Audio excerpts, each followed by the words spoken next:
My wife Jane, 34 years old, and I, 38 years old, have been together for 5 years. She also brought my stepdaughter Emily, 9 years old, into our marriage. We have her for 4 days a week, Monday to Thursday, while she's at her dad's, Friday to Sunday. From the beginning, Jane told me Emily doesn't need a second father figure, as she has her dad to fill that role. I was only supposed to be a trusted authority figure in case she ever needed anything. I didn't mind and tried my best to respect that boundary. She's a sweet child anyway and doesn't cause trouble, so it's not like I have to discipline her. Her father is also a good dad.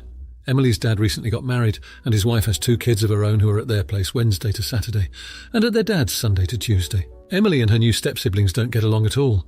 They're always fighting, and it's pretty toxic. Emily's dad asked Jane if they could change their custody schedule to match his stepkids to keep the children apart. It's not a big deal in and of itself because we don't live far from each other, so picking up and dropping off is no issue, and she can easily be dropped off at school no matter where she stays. The issue is my wife agreed to it without consulting me. Jane is currently doing a certification course for the next 12 months, and they have classes on Saturdays from 9 a.m. to 5 p.m. She asked me if I can babysit Emily on Saturdays, but I can't because I play golf with my brother and sister on Saturday mornings from 8 a.m. to 1 p.m. This has been our tradition from before Jane and Emily came into my life, and I had told Jane a long time ago that this is important to me and my siblings. She asked if I can move it to another day, but that's not possible either because my siblings also have jobs and families of their own, so Saturday was the best day for us. I told her she can hire a babysitter, but she doesn't want to spend money when I can do it for free. I told her that wouldn't work for me. She then got mad and said golf is stupid and I should put my stepdaughter over my siblings. That pissed me off, so I told her I'm not going to sacrifice my hobbies just so that she can have a free babysitter. For the record, I don't have anything against Emily. I babysat her before and she's a good kid. If there was a family emergency, or if it was an occasional occurrence, then yeah, I would cancel golf for that day to take care of her. But I can't give up something this important to me for 12 months continuously. She called me a selfish jerk and slept on the couch last night. So am I the idiot? Now, for a few comments before the update. Comment 1. I always want to say thank you to everyone for your kind words and voices of support. Emily deserves to feel cared for and not like a hot potato who no one wants. I spoke to my brother and his wife, and they have offered to let Emily stay at their home on Saturday morning with their other children so that we can golf. My wife has also agreed, albeit reluctantly, to this arrangement. I have also told her that this arrangement isn't tenable anymore. If she expects me to have parental responsibilities towards Emily, then she needs to treat me like another parent of her daughter. We're going to family counselling to see how we can make this work. Comment 2. Not the idiot. I was ready to read this and read you for filth, but this is truly an AH move from your wife. I think it's totally fair that she asks you to help out, but agreeing to it without talking to you and assuming you'd consistently do this is wild. Why did she agree and then work to loop you in after? It's also interesting that now that your wife needs your help, Emily is your stepdaughter, where it seems like there was a clear boundary that you aren't a father figure. If your wife wants to revisit what your role is to Emily, totally cool, but it shouldn't be because she needs a babysitter. Comment 3. You let her know from the beginning that your Saturdays would not change. Plus, she has no right to accept the deal without telling you, especially since it so clearly will affect your life for the next year. Does she really not have any family that can take the kid for those hours? She then got mad and said golf is stupid and I should put my stepdaughter over my siblings. Frick that. Your siblings are your blood relatives whom you are close to. Emily is just your stepdaughter, and your siblings have been in your life a hell of a lot longer. Not the idiot. Now for the update. Jane and I had a heart-to-heart a couple of days after the argument. We both let our emotions cool down and talked things out. I fully acknowledged Emily's importance in my life. I might not be her biological father, but she's been a daughter to me for the past 5 years. I also expressed how I felt about being excluded from the custody decision. Jane admitted she should have involved me in the custody change decision and apologised. In retrospect, she agreed it wasn't fair to Emily or me. She also acknowledged the importance of my Saturday golf tradition. It isn't just about the game, but a bonding time with my siblings, something that has been a constant in my life. Here's our compromise. I will cancel golf every other Saturday to be with Emily. Jane will try to arrange with Emily's father for her to spend some Saturdays with him. This would not only give me some Saturdays off, but also give Emily a chance to potentially build relationships with her step-siblings. We're not expecting it to be smooth sailing from the start, but we hope over time they can learn to get along. On the alternate Saturdays, when I will be with Emily, we decided to start our own tradition, something like a daddy-daughter day. We've brainstormed a list of activities from hiking to DIY projects and even golfing. Emily seems excited about this new arrangement. She's particularly thrilled about trying out golf. I might be raising a future pro here, who knows? Jane has also agreed to involve me in any major decisions about Emily going forward, and I will make sure to be more proactive about my role as Emily's stepfather. We've learned that communication is key. It's not only about our relationship as husband and wife, but also as a family with Emily. Things are looking up. It's not a perfect solution, but it's a compromise we're both happy with. We're a team, after all, and we're in this together. Now for the comments, not the idiot. It's fantastic that you've made an effort to express your feelings about being excluded from the custody decision. It's important for everyone involved to have a say, especially when it involves a child's well-being. Plus, your new Daddy-Daughter Day tradition sounds like a great way to strengthen your bond with Emily. Not the idiot. Jane should have involved you in the decision-making process from the start. You're Emily's stepfather, and your role in her life is just as important. It's good that she's acknowledged her mistake and is making an effort to rectify it. Remember, communication is key in every relationship. No idiots here. It sounds like both you and Jane are putting Emily's best interests at heart. It's a difficult situation to navigate, and there's bound to be some missteps along the way. As long as you both continue to communicate and make an effort to involve each other in decisions regarding Emily, then you're both doing what's best for her. Now for the next story. My daughter got pregnant in her second year of college, which was not a good time. My husband and I stepped up so she could finish college, which she did. She just graduated and just got a job. The problem is, at the moment, she cannot afford childcare or rent since her job is not great. We were hoping she would be moving out by the end of the year. She told us today that she is pregnant again. When she told us, I said, "Not again." She asked if I was happy for her, and I told her no, that we will not look after another kid, and we already wanted her to find her own place by the end of the year or next summer at the latest. She is upset with us, and we got into an argument. She thinks we are jerks. Now for a few comments before the update. Comment 1. Not the idiot. Your daughter is my sister. When she got pregnant the first time, we bent over backward to help her. I became a single teen mum when she was 15, and she didn't learn from my mistakes. While I was still struggling when she got pregnant at 18, I still did everything I could to help her, as did my parents, who were not wealthy, and we all worked full-time. When she got pregnant with her second, we were not happy and shared that as we were all still supporting her. She called us names and was horrible to us until she called crying for help. Less than a year after that, there was baby Hash 3. She blamed us for her continued struggles and how we never helped enough or supported her in her desire to have kids. Even though I had previously moved out of my deceased grandmother's home that I lived in and rented a place so she could live for free to raise them, she let it fall in disrepair and it was condemned. A year later, she was pregnant with Hash 4. There were complications and she lost the child and had a hysterectomy. Even more sadly, our family was so relieved/happy, we actually felt bad enough we got therapy because who thinks like that? If you don't stick to making her take responsibility, you'll be paying for her and her kids like my parents still are for my sister 9 years later. I refused to have intimacy for so long after I got pregnant on BC as a teen. It's not hard to prevent pregnancy when you know you aren't in a financial position to care for a family. She made this choice thinking you would step up with no consideration of her children's or your future. Comment 2. Not the idiot. I got pregnant in college too, and I could not afford or care for a baby, so I got a baby unaliving. You're welcome, America. I do think it can be confusing for the teen moms whose pregnancies are celebrated by their families. They kept the baby. We're going to shower them with gifts and help and attention.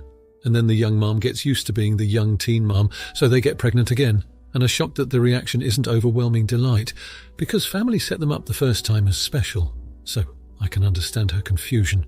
Comment 3. Not the idiot. You have already made her life so cozy that she feels that getting pregnant is a privilege she can afford. She needs to get child support, take responsibility and move out to the real world. It is ridiculous to think that you need to take the responsibility. She did not get pregnant on her own, therefore there is a father out there somewhere. Now, for the update. My daughter has ghosted us. 3 days after our argument, she was gone. Left the baby with us and a note that read, "I need some time, I'll be back." We were frantically worried. We had no idea where she was, if she was safe, if she was taking care of herself and the unborn baby. The police had been contacted, her friends questioned. Nobody had seen or heard from her. Then out of nowhere, an email. It was from her, but she didn't mention where she was. She just said she was safe and not to worry. Seeing those words was a bit of relief, but we were still on edge. We tried replying, asking for any details, any information, but the email bounced back. It was a burner account. Meanwhile, we're taking care of our grandchild. That's another journey in itself. We're both over 60 and suddenly thrust into parenthood again. A week passed, then suddenly another twist. Our daughter returned, but she wasn't alone. She brought a man with her, a man she introduced as her husband. He was a guy from her college, someone we vaguely remembered.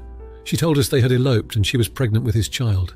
The guy, her so-called husband, confessed that he was in fact the father of her first kid too. All this time we thought she was alone, struggling to raise a baby on her own. But she had a partner who was equally responsible. It turns out that he was from a wealthy family, and they didn't approve of their relationship. The guy had now finally grown a backbone, cut off his financial lifeline with his family, and decided to support my daughter and his children. He found a job, a small apartment, and was ready to shoulder the responsibility. We were conflicted. We were angry, relieved, and confused all at once. But looking at our daughter, we saw a sense of calm and relief we hadn't seen in a long time. So we cautiously accepted this new development. They are planning to move out next month.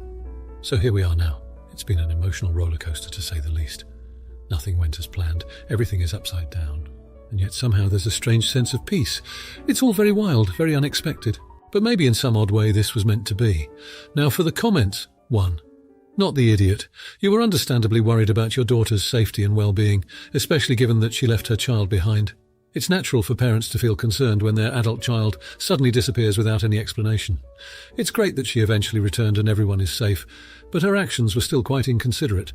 Communication is key in any relationship, and she should have at least let you know she was safe sooner. 2. You're the idiot. Your daughter is an adult, and she has the right to live her life as she sees fit, even if that includes eloping with a man who cut off his wealthy family to be with her. While her disappearing act was not ideal, it's important to respect her autonomy. It's clear that she felt she couldn't share her plans with you beforehand, which should prompt some introspection about why that might be. 3. No idiots here. It sounds like a stressful and confusing situation for everyone involved. Your daughter probably felt she had to make some drastic decisions for her own happiness, and you were rightfully worried about her sudden disappearance. Now that everything's out in the open, it's time to have a heart-to-heart talk to understand each other better and avoid such misunderstandings in the future. Now for the next story. I married my husband last weekend after about a year of planning. The ceremony went off perfectly, even with kids in the church. The formal photos were not delayed. No one got drunk and wrecked anything. No one insisted on bringing their emotional support goat. The only hitch was that my in-laws invited about 10 extra people without telling us. Not relatives or anything. Just friends of theirs we did not invite since we don't know them. I did not notice them at the ceremony, and it wasn't until the reception that there were issues. There was no seating for them. Our best man and groomsmen found a folding table and chairs for them to sit at. There was food. We went with a buffet, but since we sent the tables to eat by number and they didn't have a number, they were sent last after everything had been picked over. My in-laws were embarrassed that their friends were being treated that way. I, very politely, asked them what they expected when they invited people without telling the people planning and paying for the wedding. They said we needed to go apologize for their treatment. I said I would, but I would also explain that they had not actually been invited. If they wanted their guests told anything else, then they had to go explain. They are upset with me. My husband has my back 100%. I think I could have been more gracious, but I also think it should not have fallen on us to deal with it. Now for a few comments before the update. Comment 1. If anything, I would apologize to the friends for their not having a table to sit at initially and having to go last to the buffet, but that is because neither you or spouse were aware that they had been invited by in-laws and you hadn't anticipated any additional guests. This way, you get to control the narrative instead of ILs throwing you under the bus and making you look bad instead of admitting their faux pas. They probably sent gifts cards, so you apologizing for in-laws' bad behavior makes in-laws guilty of humiliating both their uninvited guests and the happy couple. Comment 2. Not the idiot. I don't see how you could have been more gracious. Letting them know that you had no idea they were coming would have explained why they were at a hastily placed table and last to the buffet. This is all on your in-laws, and now you need to be watching for future similar behaviour and nip it in the bud, hoping not to see AITA for disbanding in-laws' surprise baby welcoming party at our home that I was expected to host when we arrived with newborn from the hospital. Comment 3. Your in-laws are of course entirely out of line and are the jerks here, but the people they invited are also jerks for even showing up. They did not receive an actual invite. Is this their first day on Earth? Do they not know how weddings work?